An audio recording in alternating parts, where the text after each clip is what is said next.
your regular salad, Parmesan cheese, salami, cheese.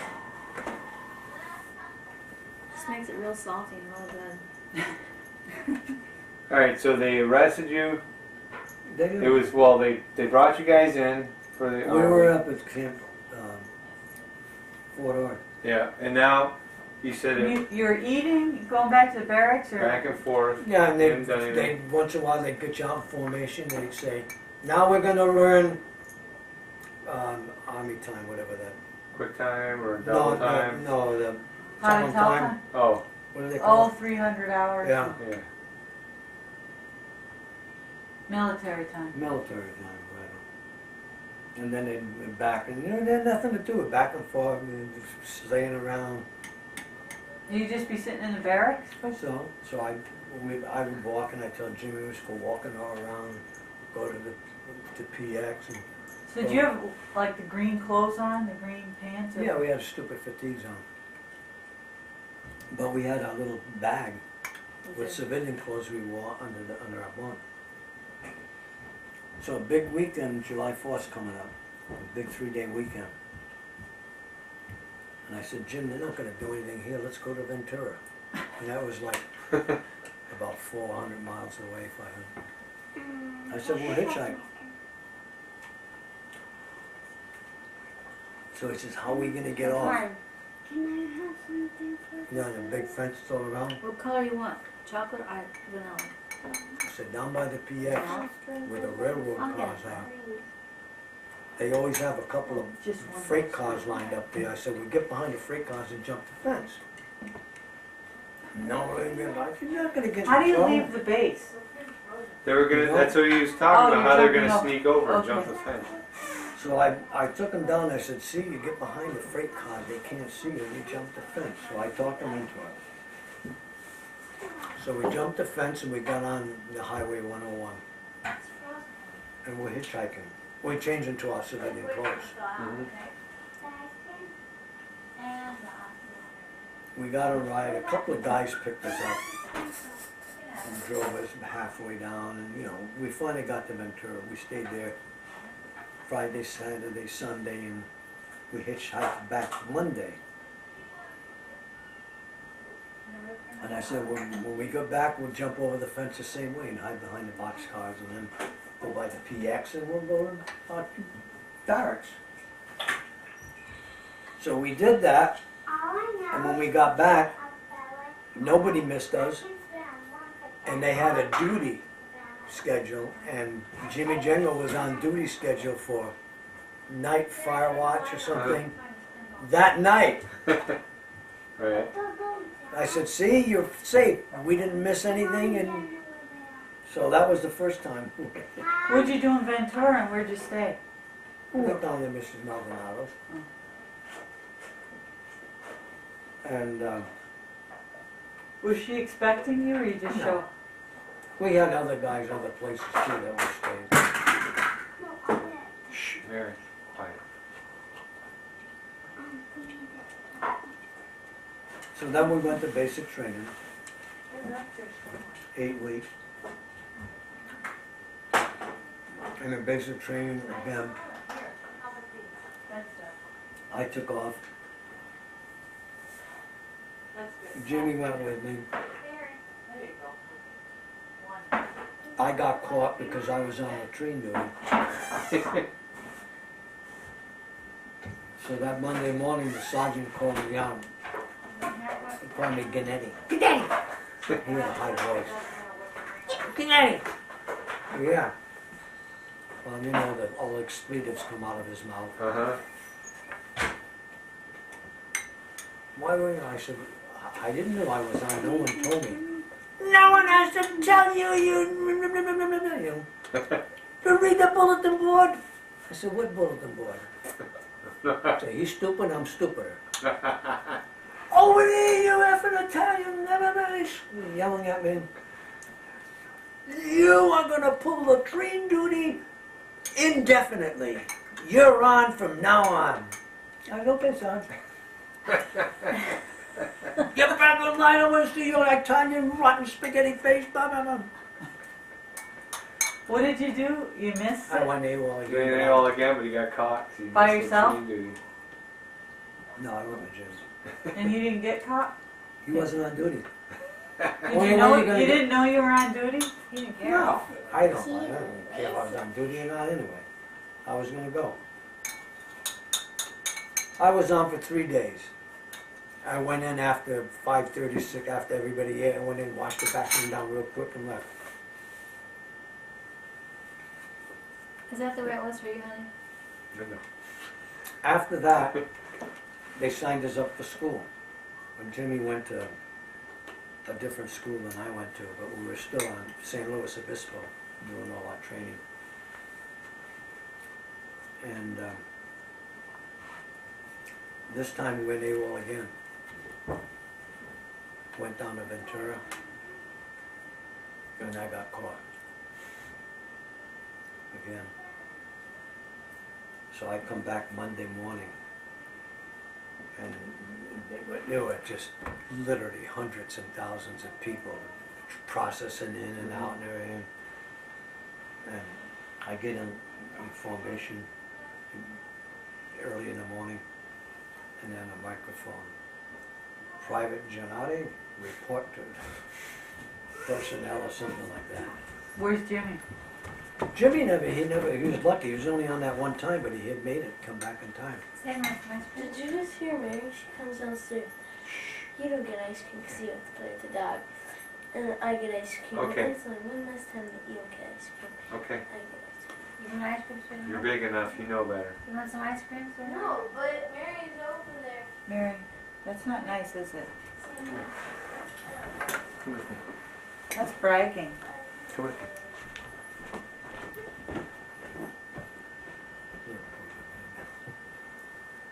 What's she telling? She's just letting She's me know teasing- she had ice cream. Tease them because she has ice She cream. has If you her don't get ice cream, I do. You have to stay down here and play with the dog. Just one last time. I get ice cream and you don't. Oh, kids. Were you like that, Tracy? No. You didn't do stuff like that? You would probably get beat up from your brothers and sisters. I got beat up from my younger brother, and I had to get protection from my older brother. Okay, so, So Mike, Well, I never reported. I want to know how it so was. wait a for minute. you, So, Mike. well, we'll get to me another time. So, they called you, and then what they do? Over the microphone. I never went. Oh. I figured there was so much confusion, they're gonna forget what a stupid neighbor I was, AWOL, or I didn't report for duty, Uh-huh. so what? They never So then what So happened? you stayed in Nothing. formation? Yeah, I never went. So you kept going to the school? We went to the school, and then we got leave before we Is got. that when you started fainting all the time? How did you know you were going to be in trouble when they called you? Maybe they were going to give you something good. Oh, I knew I was AWOL. Oh, because you missed your job or your... Yeah, I was Okay. AWOL. Yeah, that was it. And then I went, and then from the time they put me on a train on June 24th, I had my, my leave. Mm-hmm. I had my basic training. I had my school training, my regular leave, on the ship for 16 days, in Japan for 9 days, and less than 6 months I was in Korea. From the time I was a civilian, less than 6 months they had me in Korea, sitting in the back of a truck without a gun. And the war's going on. Where's Jimmy? Are they sent him Jimmy, somewhere else? Jimmy, he didn't get sent to, he got sent to Korea later. But going on the ship, that's the thing. 'Cause, I was 22 years old. I wasn't, most of them were kids. And Mm-hmm. a lot of them were draftees, but they were mamelukes, And I knew, 'cause I said to myself, what am I doing here? Why, if this is a war, why isn't everyone here? Why just the poor guys like me? People were getting married so they wouldn't have to go in the army or go in the service. So that was stupid. That's not fair. So I resented going in, then fighting the war in Korea for what? But nobody back home knew anything. No, nobody knew it. I'm over there and all this is going on, and I get a letter from Joe or something. Oh yeah, I'm going to school now, I'm at Idaho State, and this would happen, and I'm saying, man, it's a whole different world. Uh-huh. It's just, you know, it's forgotten. I still don't know what the Korean War was about while we were fighting.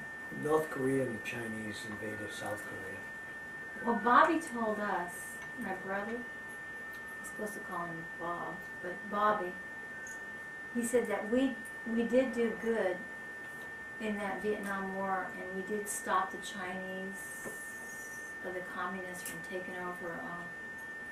They would have all Southeast They were Asia. going to take over the whole Southeast Right. Asia. Right. No question about it. But that the first stab was in Korea. They Korea tried it was there. The Chinese were the that was- biggest opponents we Communists were had. trying to take over the whole world. The Chinese and the Soviets. Right, because the Soviets were They were supplying the communists. ammunition and the Chinese were supplying bodies. And they were trying to take over South Korea. Had we already were there to We were help? there. We We had were- liberated it from Japan during World War After II. World War II. Oh, okay. So we were liberated. We had occupation Well, forces in wasn't Japan. there something where MacArthur wanted to go on? Well, what and happened? let him go, Yeah, what finish it happened? off? That was in Korea. That's when. That Yeah. was in Korea. But that was before Korean War. That was in the No, that was in the Korean that was War. the Korean War. Oh, okay. I thought it was in World War II. No. If he would have, Mike wouldn't have had to go to Korea for those months. So the They were to And they wouldn't let him. They wouldn't let him do it. but They were leaving. again, confusion. Boarding a ship.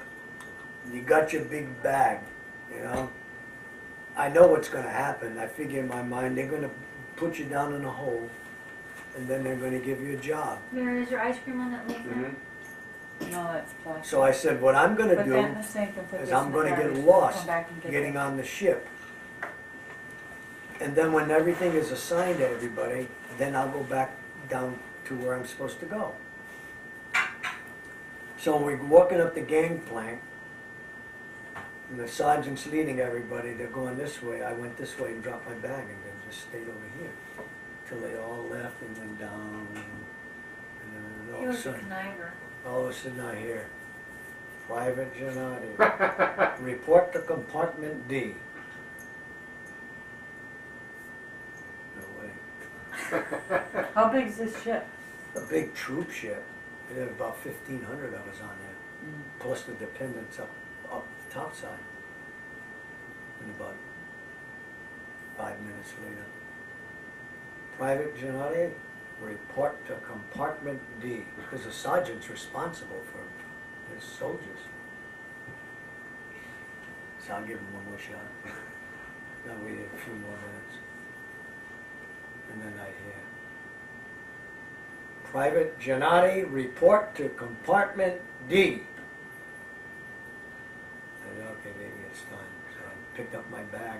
You were just standing there the whole I time? was standing there waiting. I figured wait till everybody gets settled down. In Where they all get assigned jobs.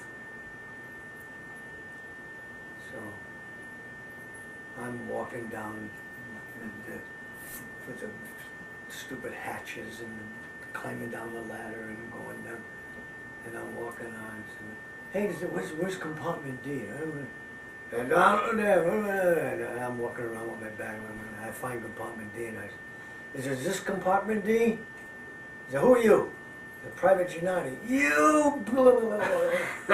Where? I said, oh, Sarge, I got lost. I was walking around. I didn't know where to go. Get out of my sight, Took my bag. How did you not laugh at him? I had to play dumb. So I took my bag and walked down the end and picked out a nice bunk, situated myself there. Everybody was How many other people are in your, like, you said the sergeant was responsible. I How had a many, platoon. like how many people? Oh, I don't remember how many guys. I never bought. How many, is there a lot of people in compartment D? There's like 15 in a squad, and what's there, 4 squads in a platoon, I something think. like that. 4 times And 50. we had about 1,500 That's 60. soldiers on the boat, okay? And that was all, there's 2 levels. All the level were all the dunderheads like us, all the soldiers going to fight for their career. Then upstairs they had all the dependents, you know, the wives of officers and whatnot, you know.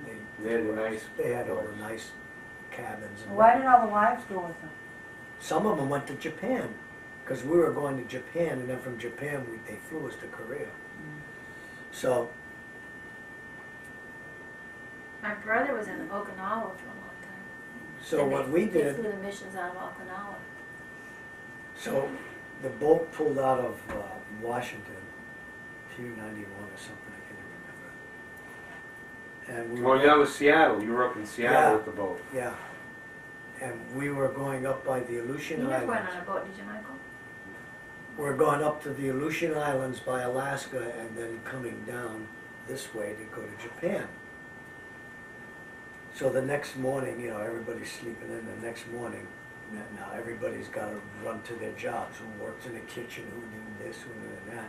And I'm still in my bunk with nothing to do. Because he didn't happen to be there. So I walk around.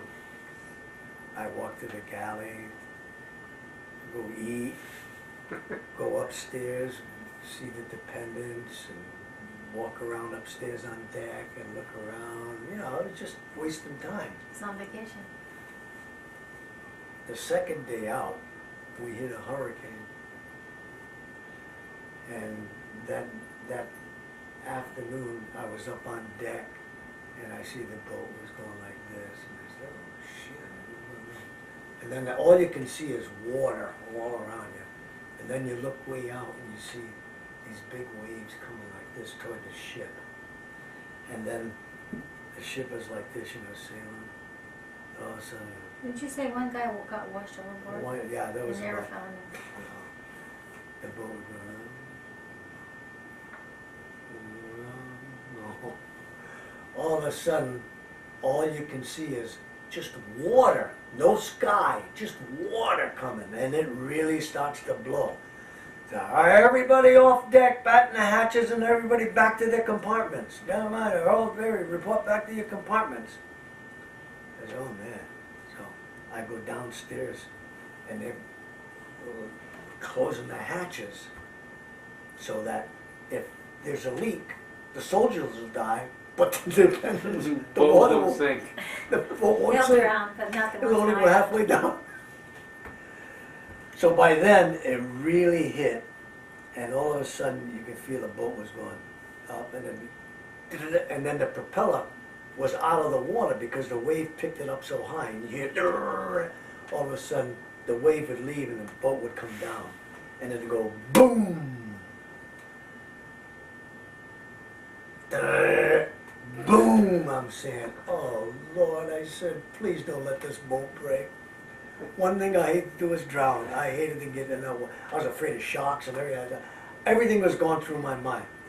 4 days we were like that. Nobody could do anything. Nobody could eat except me. There was wall-to-wall puke from the bunks all the way to the bathroom, the floors. You slid all over the floors where everybody was sick. And it was dark in there? There's no windows?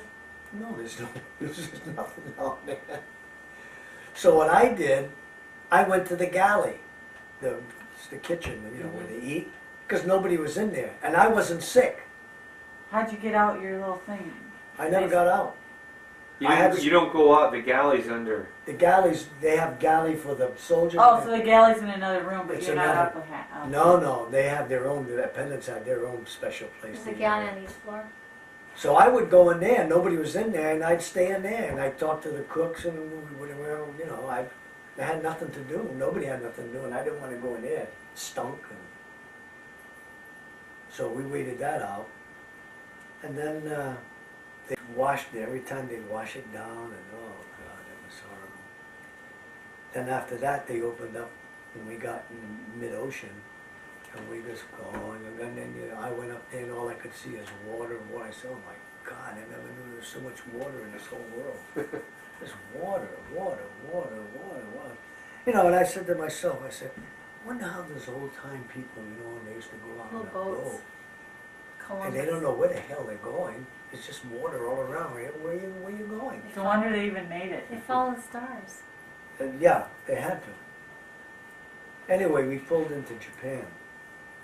How many days were you on this boat? 16 days. We pulled into Japan, and they took us to Yokohama, and they took us to Tent City, they call it.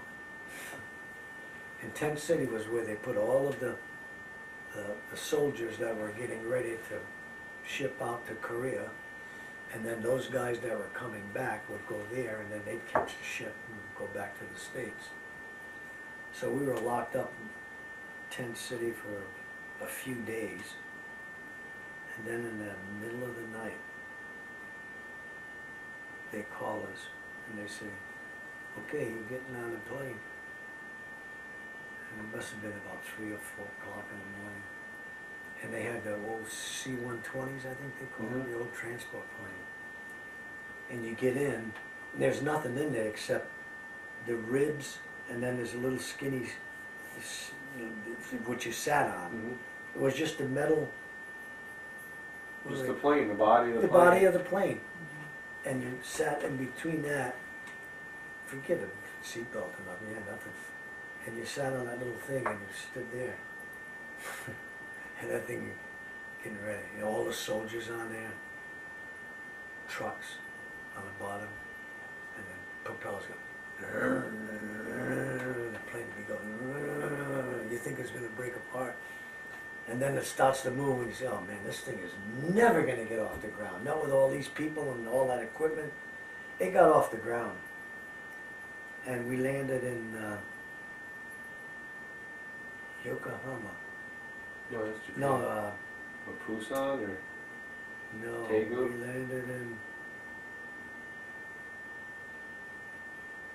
we landed in Seoul. We landed in Seoul, must have been about 6 or 7 o'clock. December, cold, dark, freezing. How did you fly over, Michael? And jet. In a jet? And It was we- like a regular airplane? No, not my first. we got off the plane, Like the ribs? all our new little uniforms and everything, and getting on another plane where all of the guys that were rotating, Getting out? dirty, who didn't shave, carrying their rifles, and they getting on, they looking on, they go, oh, you know, oh, you guys, you know, we're saying, oh man, we're saying, what are we in for here? Sad, really. Mm-hmm. Yeah. Then they took us in the mess hall, and they gave us some cold chicken. Must have been about 11 or 12 at night. Calling cannon fodder. Right? Mm-hmm. Then they got all these 2-ton trucks, you know, the big trucks with the side you sit on. All right, everybody up. You're gonna get to go. You sit on the truck, you know, and you're sitting there, and it must be about 10 below zero, freezing. No coats? No, you're just what you had on the plane. And I don't know how many trucks picked us all up.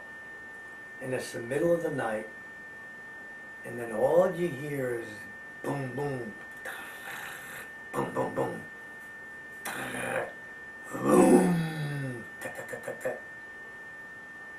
boom, boom.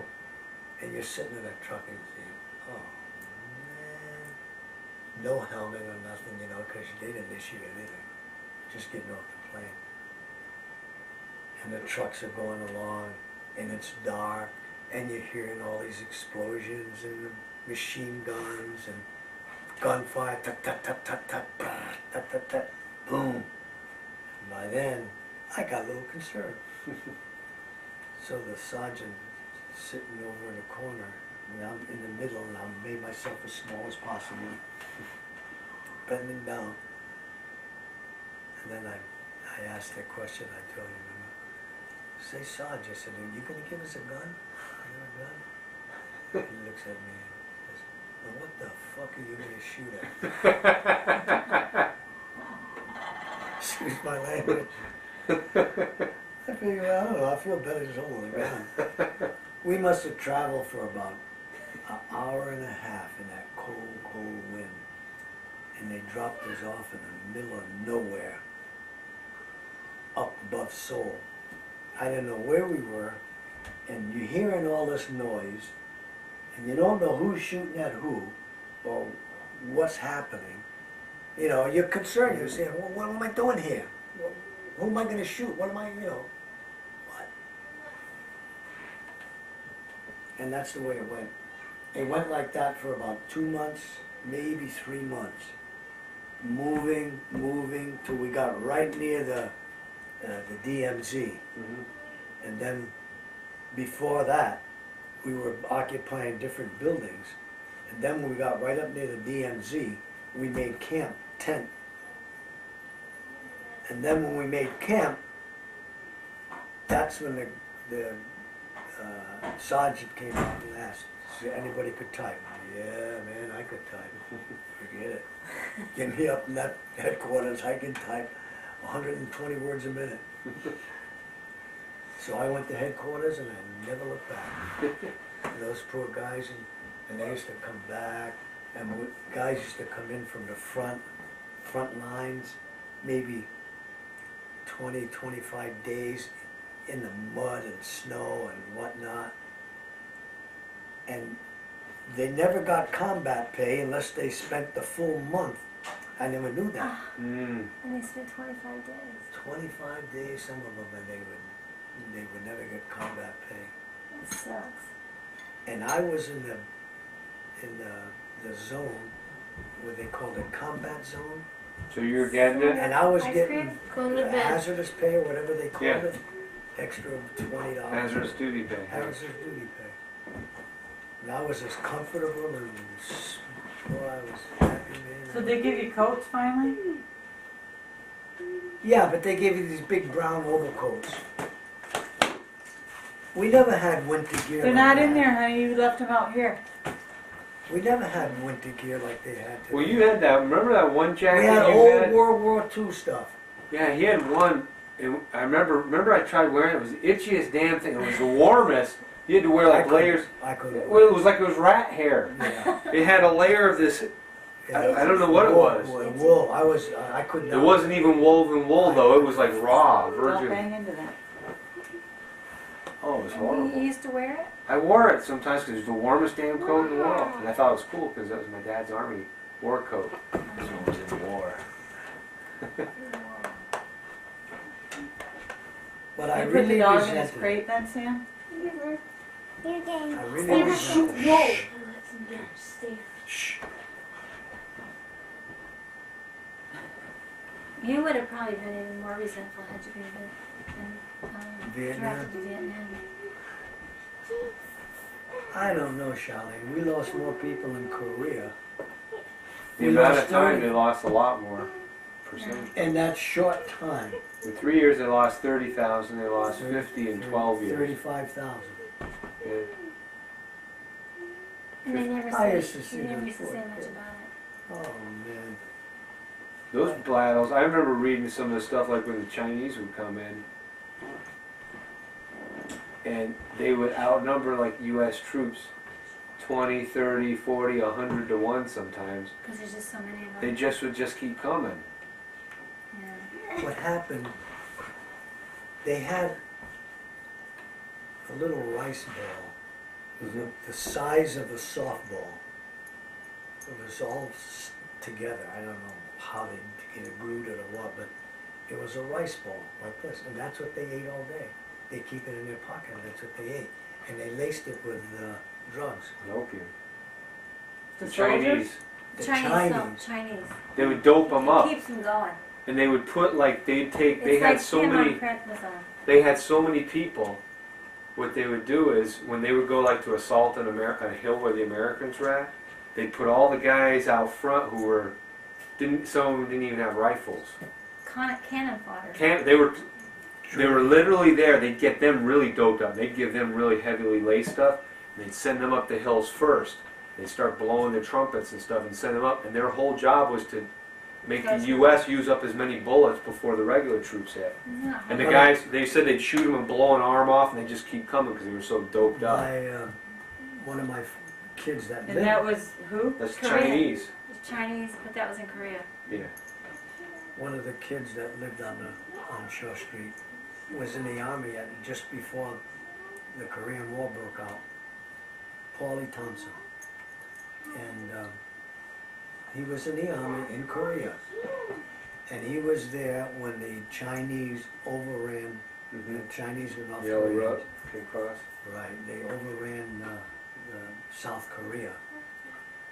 And he said that most of them didn't have guns or anything. They'd run with sticks and hoes and knives, whatever they could. And they'd be screaming and running. It was like ants coming up the hill. Just the numbers. And here you have all these young kids there, they didn't know what the heck they're doing. They'd be shooting them and shooting them. He says, and when some of them did fall and laid down, the other one would just run right over the top of them, keep running. So they ran, the soldiers, they pulled off and ran them back. They got captured. But some of the guys that were on the front lines doing the infantry, it was horrible. So what happened to your friend? He's POW.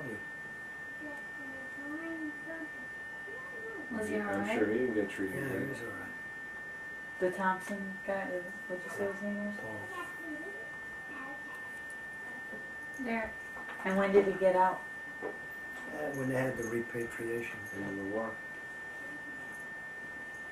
But they didn't treat them But I very used to good. see that, oh no. When I'd go see them coming in with these young Sam, can I have kids, a kiss? 18, 19.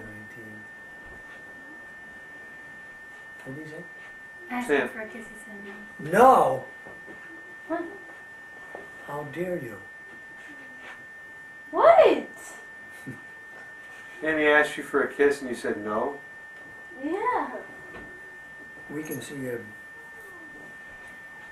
Do you have underwear on? What's Yes. that little brown spot back there? He's feeling cocky.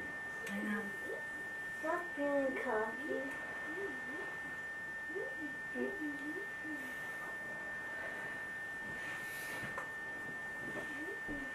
So now our guys are over there in Iraq.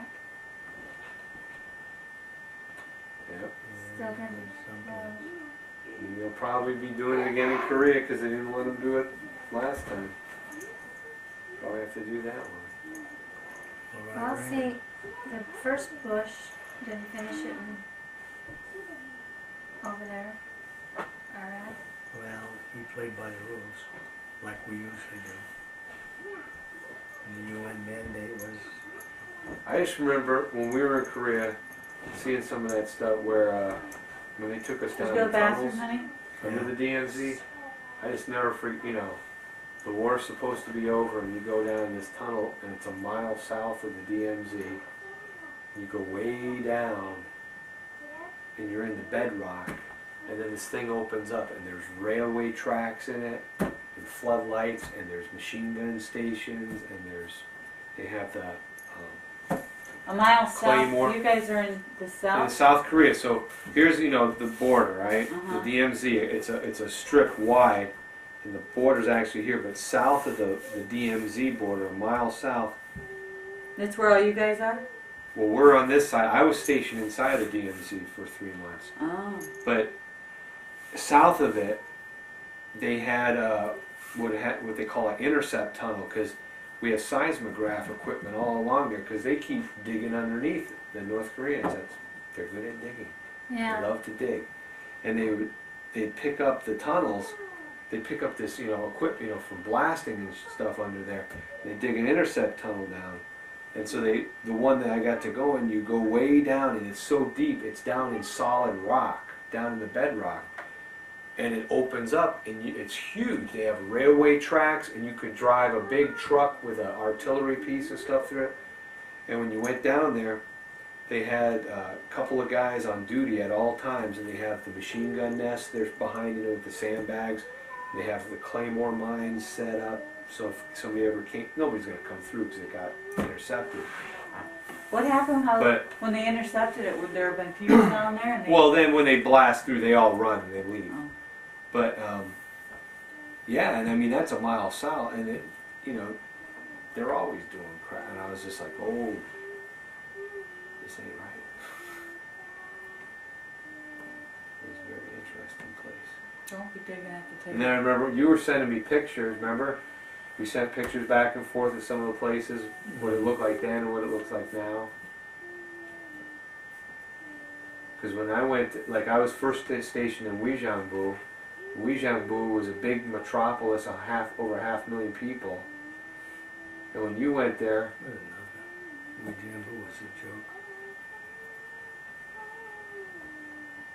it was like shacks and stuff, wasn't it? It was like 30 years before. Yeah, it was all just tin shacks. When I went there, it was a big city. And Seoul was huge. Seoul's like the 5th largest city in the world. Seoul's bigger than New York City. Ultra modern. Yeah. Yeah.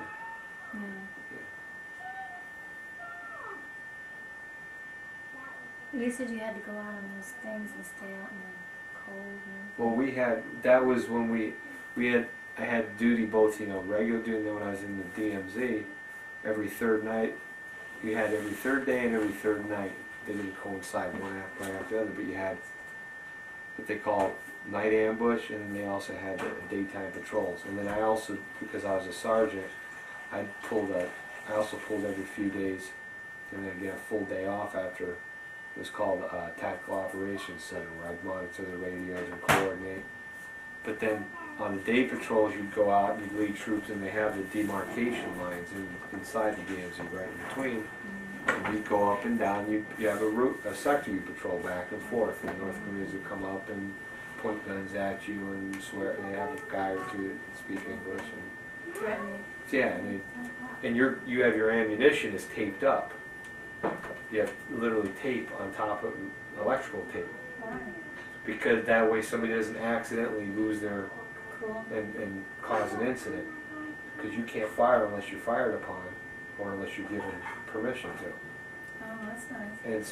And then the night ambush sites, they have these areas where it's all the infrared equipment, ground radar, thermal imaging stuff, where it can't go because there's deep ravines, it's heavily wooded, and so you go and you set up your ambushes on the southern side of the demarcation line. So if something comes through, because they try to send people through, and they try to get people in the guard posts. And back in, what was that, the 70s, they got a whole huge group across. They attacked the presidential palace and killed it, like 76, 77, killed the guy's wife and a bunch of people. Yeah, And so you do didn't go that. there till the 80s, all right? Yeah, I wasn't there till 84, 85.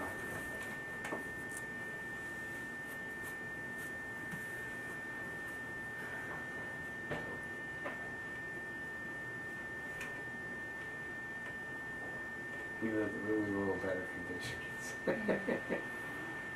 But they sent you there because they were mad at you because you didn't go to West Point, right? No. When I went to West Point Prep, they got pissed at me and they sent me to El Paso because they were mad at me. Mm-hmm. They sent me to the desert. But then, since I didn't fulfill a full, when I was in Germany, I was slated for 3 years, Yeah. which I couldn't. It was going to go nuts. So I did the West Point Prep, got out of Germany, but since I'd only served, it was just under a year, it didn't count as over a full overseas rotation. Oh.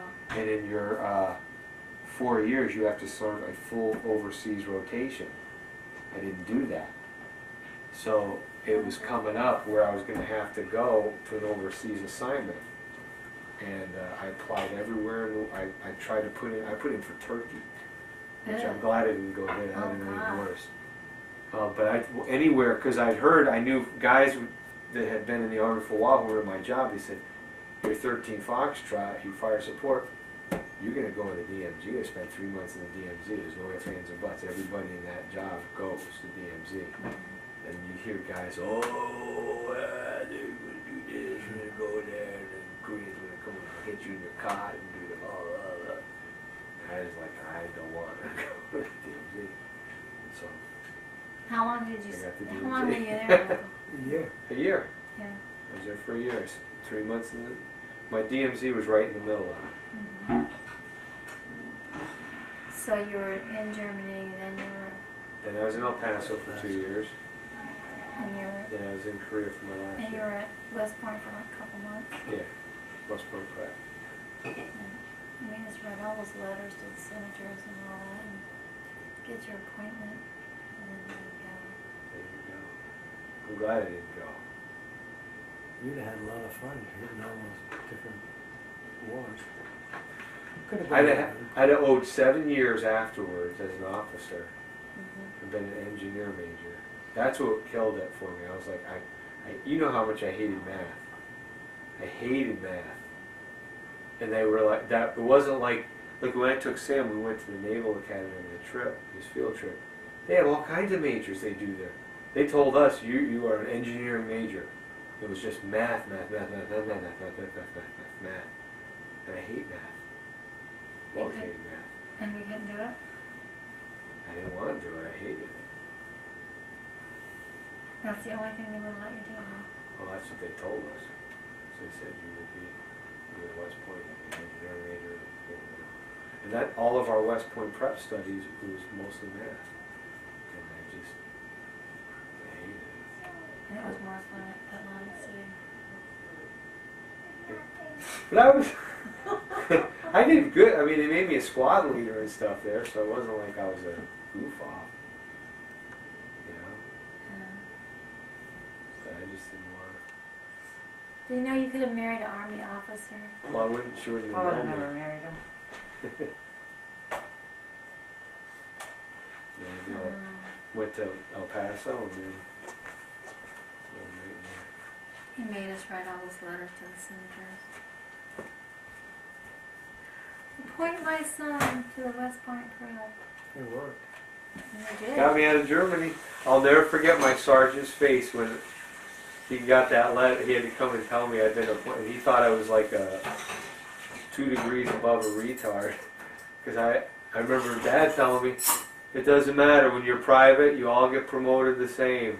Whether you do work, this, that. And so I acted. I'd sit there and we'd be, working on the armored personnel carrier. And, okay, I need you to do this now. Okay, Sergeant. And I'd sit there staring at stuff and looking at it and fumbling. What are you doing? I don't know. I don't get it. And I used to sit there with I'd hang my mouth open like this all the time. I was around him on purpose. I don't know. Just to look stupid. And he was a nice guy too. I didn't have a bad side. And he would get frustrated. He'd, let me see it. And then he'd end up doing my work. He'd fix whatever and do it. And, oh, okay. I mean, I didn't not work, but a lot of stuff I just didn't want to do. It was like you in there busting your knuckles on stuff, working on the engine. And I didn't want to do that crap. Wouldn't be a grease monkey. So he'd do it. You've been appointed to what? Believe me, right? What You is sure it? they got the right name? And then not too long before that, I had all that, and then I'd had my hernia surgery on top of it before that. So I'd spent like 2 months where I couldn't do any of the physical work. Yeah. I wasn't allowed to step up into the armored personnel carrier because you have to step way up and then push your weight up. And So what did you do? Didn't go in it. no, I walked around the motor pool. I'd shuffle up, shuffle back to the bearings. I'd go up. I don't know. I don't really know what the heck I did. I didn't do a lot. I gained weight, got fat. Remember when I came back from Germany? I had a gut. Remember, it took a few weeks that West Point Prep got me in shape quick. They made you run. They made you run, and you did all kind. Before every meal, you had to do calisthenics and so many pull-ups, and got in shape real quick.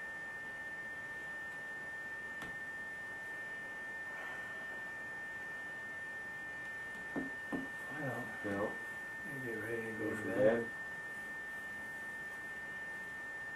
Ready for bed? Of course. Well, I need to as drink long as you more. came out all in one piece. Think so? You left one of your pieces over I there? left a few noggins, I don't know. Yeah, I mean, I don't regret it. I know you do, I but do. can you imagine the way I was in high school if I'd went straight to college? What a waste that'd have been. Of your time? Of everybody's time. That'd have been a big joke.